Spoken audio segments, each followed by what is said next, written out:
Here we have a 1997 John Deere 8100 seeding Dion oats on 6-inch spacing with a John Deere 8300 drill.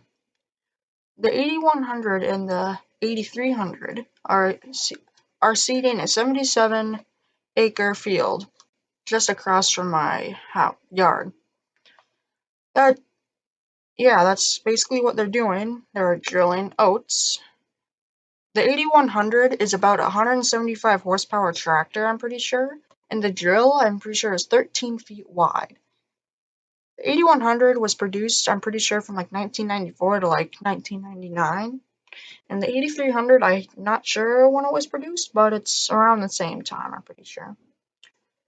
So that's basically the specifications. I hope you enjoy the rest of the video.